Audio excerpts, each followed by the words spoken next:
When you count on 1 and 2 and 3, I did my Mac and Mac it flow. I'm fly so hard, up and down, and right and left and right and side. Had a bad falls on a rainy day, a shiny day. What a day, wish I had a girlfriend and take her to a ride. A princess gift and sacrifices, braces. I barely need those things. All the time I had a beautiful girl like I who my crew. I'm rambling about crazy and a badass is what I've been through. Oh, I love this girl so much, but she had a boyfriend. I was late, had a great fall. Can't keep my flow and keep on moving on.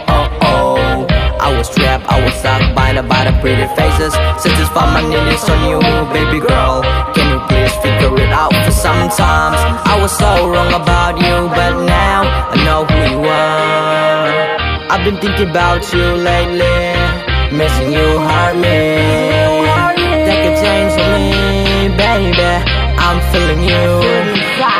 매일 놀러오는 새 가는 journey nắng ấm hiện dòng đèn lên đây cả lối xì bè nắng bè hi ó xì lông tôi bè nắng bè hi ó đừng nhìn dấu lâu cả lối xì là số mai chưa màu đèn cả lối nghe buồn lu cái hình ngày đón như tình si luôn cả muôn dấu bồi tông ni hình đồ nên pool đâu nó này bom rình rình nó ngày pool đâu hi iti kamil tan kem patinitin ng bầu si lumin pavay nu me be the one who I think who you are, be my precious gift once in a million, greatest of all gift. Highest if we count with the cold and the crime against love.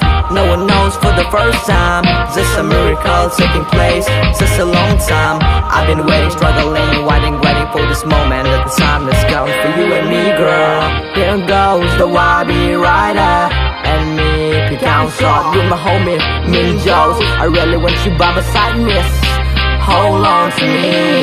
매일 놀러오는 새 가는 journey nắng ấm hiện dòng đèn lên đây cả lối xì bè nắng bè hi ó xì lông tôi bè nắng bè hi ó đừng nhìn dấu lâu cả lối xì là số mai chưa màu đèn cả lối nghe 매일 놀러오는 새 가는 journey nắng ấm hiện dòng đèn lên đây cả lối xì bè nắng bè hi ó xì lông tôi bè nắng bè hi ó đừng nhìn dấu lâu cả lối xì là số mai chưa màu đèn cả lối nghe 매일 놀러오는 새 가는 journey nắng ấm hiện dòng đèn lên đây cả lối xì bè nắng bè hi ó xì lông tôi bè nắng bè hi ó đừng nhìn dấu lâu cả lối xì